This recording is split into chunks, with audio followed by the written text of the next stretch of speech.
আমার বাগানে আছে বেশ কয়েক ধরনের পর্তুলিকা। আর এটার কারণ হলো আমার ইচ্ছা আর কি, ইচ্ছা শক্তির কারণে আমি এতগুলো পর্তুলিকা লাগিয়েছি। প্রথমে তো এক কালার দিয়ে শুরু করলেও এখন আমার কাছে আছে প্রচুর কালার। তোমরা কিন্তু সাউন্ড একটু অন্যরকম শুনতে পাচ্ছ, আসলে ঘরে কাজ হচ্ছে তাই জন্য, কিছু মনে করো না তোমরা। সো আমি অনেকগুলো পর্তুলিকা কাটিং সংগ্রহ করে নিয়েছি। আর তোমাদেরকে একটা কথা বলতে চাই, তোমরা যারা আমার কাছ থেকে পর্তুলিকা কিনতে চাবো, তোমরা আমাকে কমেন্টে জানাতে পারো। আর আমি নাম্বার দিয়ে দিব ডিসক্রিপশন বক্সে, তোমরা ডিসক্রিপশন বক্স থেকে নিয়ে আমার সাথে কন্ট্যাক্ট করতে পারো কী কালারের পর্তুলিকা চাই তোমাদের। আমার কাছে মোট 8 ধরনের পর্তুলিকা আছে। এই ধরনের মধ্যে তোমাদের যেটা নেই সেটা আমাদের কিনতে পারো চাইলে।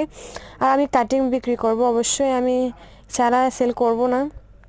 কাটিং থেকে কিন্তু পর্তুলিকা অবশ্যই খুব সহজে হয়, তাই জন্য আমি খুব কম প্রাইসে তোমাদেরকে সেল করার চেষ্টা করব। যারা কিনতে চাও তারা আমার কমেন্ট বক্সে জানাতে পারো। আর আজকের জন্য তো এতটুকু, সবাই ভালো থেকো। আর পর্তুলিকাতে আমি কীভাবে লাগিয়েছি তোমাদেরকে দেখিয়ে দিই। তো আমি অনেকগুলো কাটিংই সংগ্রহ করে নিয়েছি মোটামুটি। আমার কাছে আছে ডিপ পিঙ্ক, হালকা গোলাপি, হলুদ, আর হচ্ছে হলুদ 2 ধরনের আছে, একটা হচ্ছে পার্সেলিন আর একটা হচ্ছে কাশফুল। দেন আছে আরও অনেক ধরনের পর্তুলিকার কালার, এখন তো বলতে পারছি না। আর হয়তো লাল আর অরেঞ্জ কালার ছিল, দুটো কালার দেখেও একটু একরকম লাগলেও কিন্তু দুটো কালার কিন্তু একদমই এক নয়। কিন্তু আমি এখন সব ধরনের পর্তুলিকার কাটিং নেওয়া শেষ। তো এবার হচ্ছে আমি এগুলোকে কীভাবে বসিয়েছি সেটা তোমাদের দেখানোর পালা।